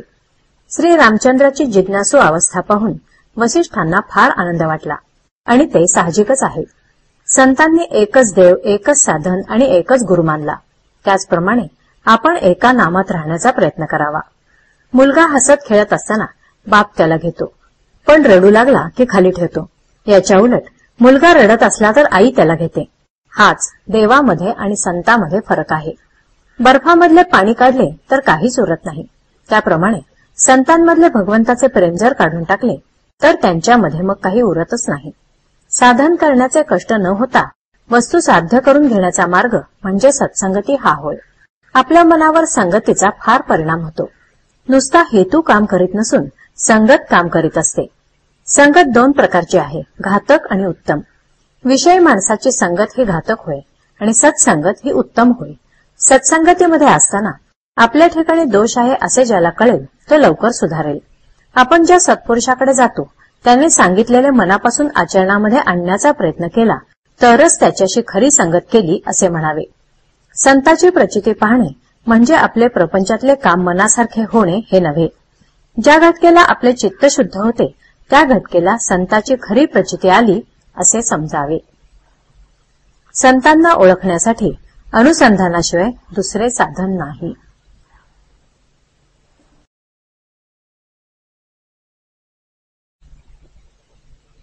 भगवंताचे नाम सोडू नका. संकल्प ही फार मोठी शक्ती आहे. इच्छा जर खरोखर अतिप्रबळ झाली तर ती वस्तूला आपल्याकडे खेचून घेतल्याशिवाय राहणार नाही. तसेच भगवंताच्या प्राप्तीसाठी प्रबळ इच्छा धारण केली तर भगवंत भेटतो. प्रापंचिक वस्तू आपण कितीही मिळवल्या तरी त्या स्वभावताच अपूर्ण असल्यामुळे त्यांच्या प्राप्तीपासून पूर्ण समाधान होत नाही. याच्या उलट भगवंत स्वतः पूर्ण असल्यामुळे आपल्या वासनांची पूर्ण तृप्ती होऊन त्या क्षीण बनतात आणि नंतर आपोआप नाहीशा होतात. म्हणून नेहमी भगवंत मला हवा अशी इच्छा करीत जावे. त्याचे नाम घेणे म्हणजे तू मला हवास असे म्हणणेच होय. खऱ्या प्रेमाने जर आपण आपला भार रामावर टाकला तर तो नेहमी आपल्या कल्पनेच्या बाहेर गोष्टी घडवून आणतो. आपला देह आणि प्रपंच भगवंताच्या सत्तेने चालतो. ही जाणीव सतत ठेवून जगात वागावे म्हणजे आपल्याला कधी कमी पडणार नाही. नामात एक विशेष आहे. विषयाकरता जरी नाम घेतले तरी विषय प्राप्त होऊनही ते आपले काम म्हणजे तुमचे मन निर्विषय करणे ते करीतच असते. म्हणून कशाकरता का होईना नाम घ्या, पण निर्विषय होण्याकरता घेतले तर काम शीघ्र होईल. साधन तेच आणि साध्यही तेच. नामच एक सत्य आहे. या परते दुसरे सत्य नाही, या परते दुसरे साधन नाही असा दृढभाव असावा. आपण कोणतेही कृत्य करीत असताना ज्याकरता ते आरंभले ते जसे नेहमी आपल्या डोळ्यासमोर असते त्याप्रमाणे नाम घेताना आपण ते कशाकरता घेतो त्याची जाणीव अखंड असावी. ही जाणीव अखंड ठेवणे, मी भगवंताचा आहे हे जाणणे, याचे नाव अनुसंधान. वास्तविक आपण भगवंताचेच आहोत, पण भ्रमाने मला मी विषयाचा आहे असे वाटू लागले. संत तू विषयाचा नाहीस भगवंताचा आहेस असं सांगतात. हीच संतांची खरी कामगिरी आणि याकरता ते नाम सांगतात. नाम घेणे म्हणजे मी विषयाचा नाही भगवंताचा आहे असे मनाला सांगणे, मनात तशी जाणीव उत्पन्न करणे आणि ही जाणीव टिकवण्याकरता पुन्हा पुन्हा मनाला तेच सांगणे म्हणजे तेच नाम सतत घेणे. भगवंत खरोखरच मनापासून ज्याला हवा आहे त्याचे काम झालेच पाहिजे. आपल्याला जगातला मान, लौकिक, पैसा, विषय इत्यादी काही नको असे वाटते का? तसे नसेल तर भगवंत मला हवा आहे असे नुसते तोंडाने म्हणणे बरोबर नाही. ज्याला भगवंताचे प्रेम जोडायचे असेल त्याने जगाचा नाद सोडायला पाहिजे. जगाच्या मागे लागाल तर आपले साधन बुडवून बसाल. तुम्ही सतत भगवंताचे नाम घ्यावे आणि मनापासून भगवंताला आळवावे. तुम्ही कितीही पतित असला तरी पावन होऊन जाल, हा माझा तुम्हाला आशीर्वाद आहे. जो जो संकल्प उठेल तो तो रामस्मरण युक्त असला पाहिजे. साधन चतुष्टय. कोणतीही इमारत बांधित असताना अगोदर तिचा पाया जसा घालावा लागतो त्याप्रमाणे परमार्थ साधण्यासाठी अगोदर साधनांचा पाया घालावा लागतो. शास्त्राने 4 प्रकारचे साधन सांगितले आहे. प्रथम, नित्यानित्य वस्तू विवेक करावा. अनित्य जो विषय त्याच्या बाबतीत आपण उदास व्हावे आणि नित्य जो भगवंत त्याच्याकडे लक्ष द्यावे. नंतर या जगातल्या किंवा स्वर्गातल्या भोगाची वासना नाहीशी करावी. हे दुसरे साधन होय. आपले मन बाह्य विषयांकडे धाव घेते, तिथून त्याला खेचून आणावे आणि भगवंताकडे लावावे. आपण चूक केली नसतानाही कोणी जाच केला तरी शांतपणे सहन करावे. गुरुच्या सांगण्यावर विश्वास ठेवावा. हर्षविषाद न मानता संतोषाने राहावे. हे तिसरे साधन होय. शेवटी भगवंताच्या भेटीची किंवा सद्गुरूंच्या भेटीची खरी तळमळ लागावी. ही सर्व साधन सामग्री असेल तरच साधकाला ब्रह्मदर्शन घडेल. ब्रह्मदर्शन होण्यासाठी कडकडीत वैराग्य असावे लागते. पैशाचा लोभ पूर्णपणे गेला पाहिजे. मनामधली कामवासना पूर्णपणे गेली पाहिजे. मोहाला बळी पडता कामा नये. नुसता प्रपंच चांगला करणे हे काही मनुष्य जन्माचे ध्येय नव्हे. जनावरे देखील आपापला प्रपंच करतातच. मनुष्याने भगवंताची उपासना करून त्याची प्राप्ती करून घेतली पाहिजे, तरच प्रपंचातल्या कष्टांचे सार्थक होते. सध्याच्या परिस्थितीमध्ये उपासना करायला नामासारखा सोपा उपाय नाही. खरोखर भगवंताच्या नामामध्ये फार मोठे सामर्थ्य साठवलेले आहे. त्याचे नाव घेऊन जो जगात वावरेल त्याला व्यवहारामध्ये नेहमीच यश येईल असं नाही, परंतु भगवंत त्याची लाज राखील यात शंका नाही. प्रपंचातले यश आणि अपयश या तात्पुरत्या गोष्टी आहेत. भगवंताच्या अनुसंधानाला खरे महत्व आहे. रामाच्या इच्छेनेच आपल्याला सुखदुःख भोगावे लागते, पण हे आपल्याला सर्वाच्या शेवटी आठवते म्हणून सुखदुःख बाधते. म्हणून आपण सुरुवातीपासूनच रामाची इच्छा लक्षात ठेवून वागू. यासाठी त्याच्या नामाची गरज आहे. प्रपंचाची तऱ्हा अशी असते की आज सुख झाले म्हणून जरा बरे वाटले की लगेच उद्या दुःखाचे ताट पुढे वाढून ठेवलेले असते. म्हणून एका डोळ्यात सुखाचे अश्रू तर दुसऱ्या डोळ्यात दुःखाचे अश्रू ठेवून माणसाने प्रपंचात वागावे. प्रत्येक गोष्ट भगवंताच्या इच्छेनेच जर घडते तर एकीचे सुख आणि दुसरीचे दुःख का मानावे. शहाण्या माणसाने आपले चित्त भगवंताच्या नामात गुंतवून ठेवावे आणि बरा वाईट जसा प्रसंग येईल त्यात सामील होऊन जावे. जो नाम घेईल त्याच्या मागे राम उभा आहे. नाम घेणाऱ्याचे राम कल्याण करतो एवढे माझे सांगणे शेवटपर्यंत विसरू नका. अतिप्रेमाने नाम घ्यावे. नामात तल्लीन झाल्यावर देहाची सुखदुःखे बाधणार नाहीत. आपण मागावे फक्त एका रामाजवळ. आपल्या जीवनामधली प्रत्येक क्रिया ही रामाच्या करता व्हावी. आपले जगणे देखील त्याच्या सेवेसाठी असावे. किंबहुना लहान मुलाला जशी आई, मोठ्या मुलाला जसा बाप, बाईला जसा प्रेमळ नवरा, मुनिमाला जसा सज्जन मालक, नोकराला जसा त्याचा स्वामी, एखाद्याला जसा विश्वासू मित्र, तसा रामराया प्रत्येकाला वाटला पाहिजे. म्हणून प्रत्येकाने गोंदवल्यास यावे. भगवंताच्या अस्तित्वाची खरी जाणीव होऊन त्याच्या अनुसंधानामध्ये जीवनाचा प्रत्येक क्षण कसा घालवावा हे सगुणोपासनेशिवाय सामान्य स्त्री पुरुषाला समजणे अशक्य आहे. जगात घडून येणाऱ्या प्रत्येक गोष्टीमध्ये रामरायाची इच्छा काम करीत असल्याचे आपण जाणले पाहिजे. इतकेच नव्हे तर व्यवहारदृष्ट्या आपण योग्य प्रयत्न केल्यानंतर जे चांगले वाईट फळ मिळेल ते रामाच्या इच्छेनेच मिळते अशी श्रद्धा ठेवावी. अशी श्रद्धा ज्याच्यापाशी असते त्याला सुखदुःखाची बाधा होत नाही. सर्व काही राम करतो, खरे करते पण रामाचे हे नीट लक्षात आणून भगवंताकडे कर्तृत्व द्यावे आणि आपण मीपणाने नाहीसे व्हावे. खरोखर आपल्या रामाला काय कमी आहे. आपण मागावे फक्त एका रामाजवळ. तो देईल अथवा न देईल, जे देईल त्यात समाधान मानावे. दुसऱ्या कोणाच्याही जवळ आपण कधी मागू नये. त्यामध्ये आपल्या उपासनेला कमीपणा आहे. मात्र देणाऱ्याने स्वखुशीने दिले तर ते टाकू नये. माझ्या आयुष्यात मी नामाशिवाय दुसरे साधन केले नाही. माझ्या गुरूंनी मला नामच दिले, तेच नाम मी सर्वांना देत आहे. तुम्ही ते नाम घ्या, तुम्हाला राम खात्रीने भेटेल. तोंडाने नेहमी रामराम म्हणत जा. भगवंताच्या नामामध्ये जीवाचे कल्याण आहे असा माझा अनुभव आहे. म्हणून ते जास्तीत जास्त स्त्री पुरुषांनी घ्यावे. कोणत्याही कार्याच्या पाठीमागे भगवंताच्या उपासनेचे बळ ठेवा. गायीचे रक्षण आणि तिची सेवा इतर कशासाठी नसावी, फक्त भगवंतासाठी असावी. आपण जे काही करीत आहोत ते सर्व भगवंतासाठी करीत आहोत ही जाणीव राहण्यासाठी त्याचे नाम सतत घेत असावे. ज्यावेळी समाजातली पुष्कळ माणसे अमर्याद विषयासक्त बनतात त्यावेळी कलियुग सुरू झाले असे समजावे. सज्जनांची बुद्धी भ्रष्ट होऊन ते देखील विषयाधीन बनतात.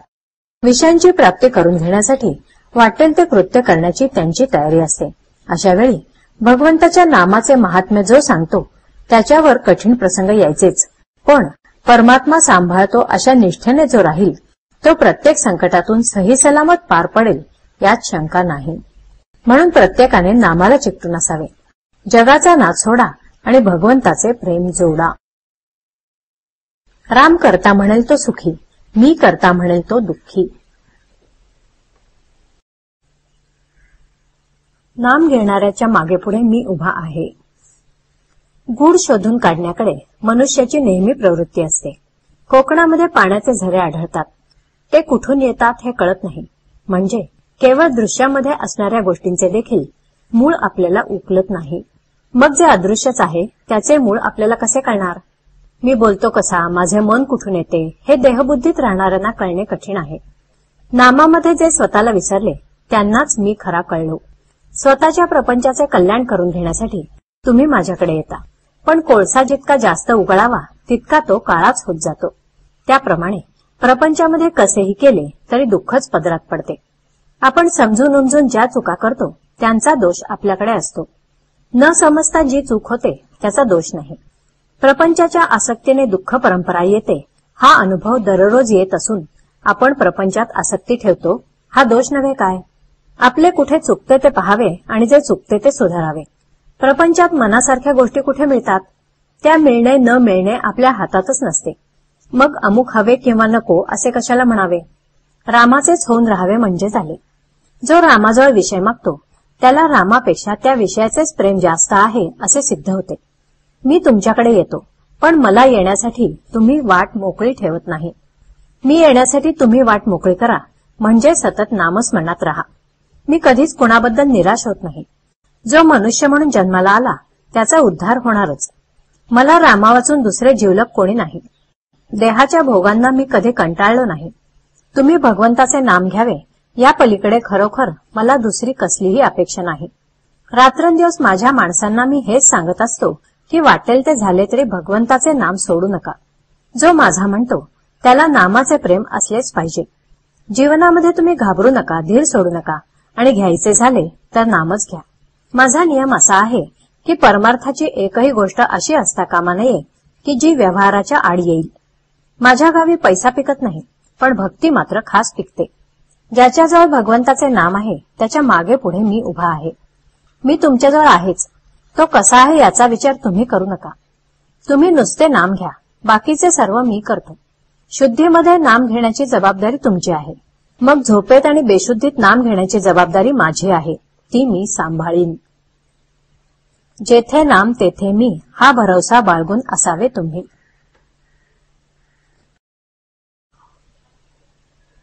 मला कुणाचे दुःख पाहवत नाही. पुष्कळ मंडळी यावीत, आलेल्याला खायला घालावे आणि भगवंताचे नाम घ्यावे या 3 गोष्टी मला फार आवडतात. त्या जो करील त्याच्या हयातीत त्याला कधीही कमी पडणार नाही. जो माझ्या स्मरणात प्रपंच करतो त्याच्या प्रपंचात मी आहे. माझ्या माणसाने प्रपंचात हेळसांड केलेली मला आवडायची नाही.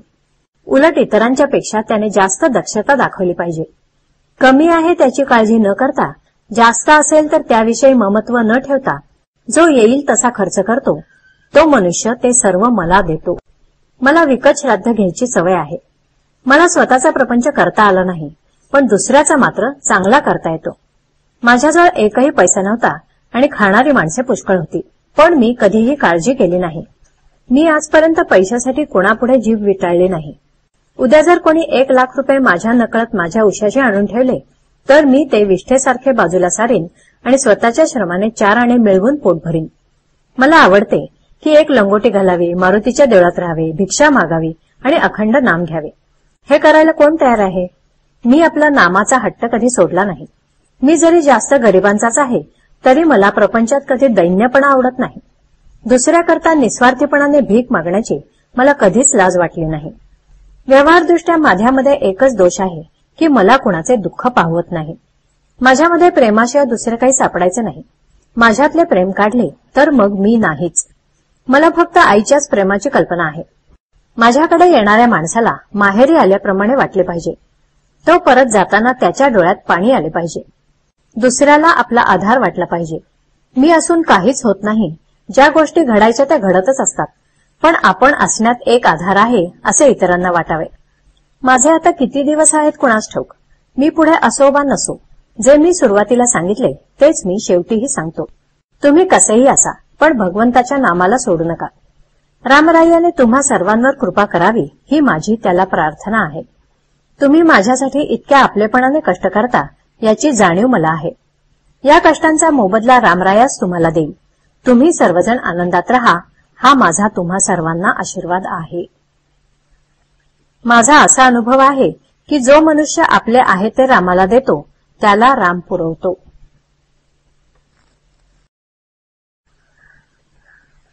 राम करता हे जाणून चित्ती, जगात संताईसे वर्तती. जेथे मीपणाचे ठाणे, तेथे दुःखाचे साम्राज्य असणे, हा आहे नियम, म्हणून मी सांगतो राखावा नेम. सर्वस्वी व्हावे भगवंताचे, मी माझे सोडून साचे. बाह्य मीपणाने जरी सोडले, पण अभिमानाने वृत्ती बळावली, तेथे घाताला सुरुवात झाली. बुद्धी करावी स्थिर, नामी असावे प्रेम अनवार. राम करता हे जाणून चित्ती, जगात संताईसे वर्तती. साधने सावधान जाण, हेच साधकाचे मुख्य लक्षण. बाह्यवेशाने कसाही नटला, जगाला भुलविता झाला, तरी जोवरी नाही चित्त स्थिर, कसा पावेल रघुवीर. आजवर केल्या गोष्टी फार, भल्या बुऱ्या असतील जाण, त्याचा न करावा विचार, पुढे असावे खबरदार. मानावी परस्त्री माते समान, दुसऱ्याचे न पहावे उणेपण, परनिंदा टाळावी, स्वतःकडे दृष्टी वळवावी. गुणांचे करावे संवर्धन, दोषांचे करावे उच्चाटन. याला एकच उपाय जाण, अखंड असावे अनुसंधान. प्रपंच न मानावा सुखाचा, तो असावा कर्तव्याचा. वृत्ती असावी स्थिर, चित्ती भजावा रघुवीर. असा करा काही नेम, जेणे जवळ येईल राम. प्रपंचाची धरिता कास, दुःखची पावे खास. प्रपंच हाच आधार, प्रपंचाविण निराधार. ऐशी होई ज्याची वृत्ती, समाधान न ये त्याचे हाती. तुम्ही सुज्ञ भाविक जाण, एवढे ऐकावे माझे वचन. दुष्टमतीची उत्पत्ती, ही दुर्जनाची संगती. भावे धरिता रघुपती, सर्व संकटे दूर जाती. वृत्ती असावी खंबीर, ज्याचा आधार रघुवीर. दुर्जनांचे जैसे मन, पाषाणास न फुटे द्रव जाण. तैसे प्रपंची इच्छी जो सुख, जे आजवर कोणास न मिळाले देख. प्रपंचाचे दुःख जाण, ते मी पण असल्याची खूण जाण. जगात वर्तावे घरात असावे, व्यवहारात व प्रपंचात वागावे, परीन कोठे गुंतावे. फार दिवसांचा वृक्ष झाला, घरातील घडामोडी दिसती त्याला. जैसे तो न सोडी आपले स्थान, तैसे वागावे आता आपण. ज्याचे घरी रामाचा वास, तेणे न रहावे कधी उदास. सदा राखावे समाधान, मुखी भगवंताचे नाम. आता प्रेम ठेवा नामी, कृपा करील चक्रपाणी. आता करा चित्त स्थिर, हृदयी धरा रघुवीर. रामा वाचून न आणावा विचार, हाच माझा आशीर्वाद. जेथे नाम तेथे राम, हा ठेवावा विश्वास. कृपा करील रघुनाथ खास.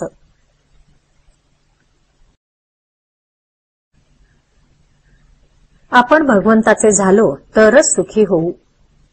आपल्याला साधायचे काय हे ध्यानात धरले पाहिजे. परमात्मा साधायचा आहे आणि शरीर आणि प्रपंच हे साधन आहेत हे पक्के समजावे. आपण साधनाला साध्य आणि साध्याला साधन मानतो, म्हणून आपले चुकते. एका गृहस्थाला मुलाबाळांसह मुंबईला जायचे होते. आता आगगाडीत बसायला मिळेल या आनंदात मुले गाडीत बसली, पण मुंबईत जाण्यासाठी गृहस्थ गाडीत बसला.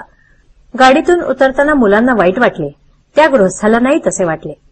वसिष्ठांनी रामाला सांगितले की रामा, तू प्रपंचात वागताना अंतर्यामी निस्संग रहा.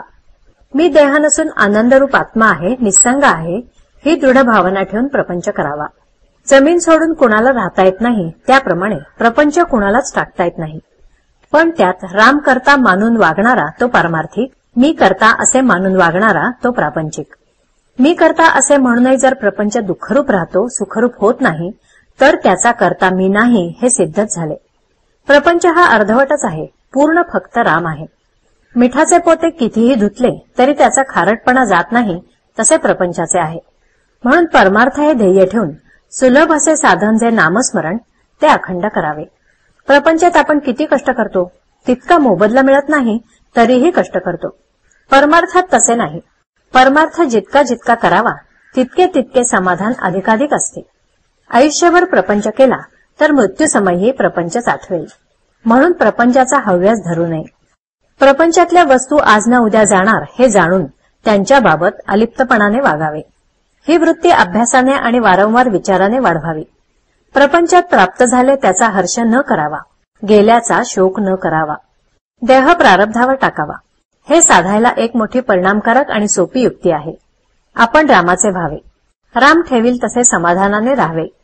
हे सर्व विश्व आणि अखिल प्रपंच ईश्वराचा आहे. तो ज्याचा त्याला देऊन टाकून मोकळे व्हावे. सर्व ईश्वराचे आहे, माझे काही नाही असे समजणे म्हणजे ईश्वरार्पण करणे आहे. आपण भगवंताचे झालो तर सुखी होऊ, नाहीतर दुःखी होतो. धान्यातले दगड, माती, पाकड निवडून बाजूला काढून धान्य जे सार ते घ्यावे.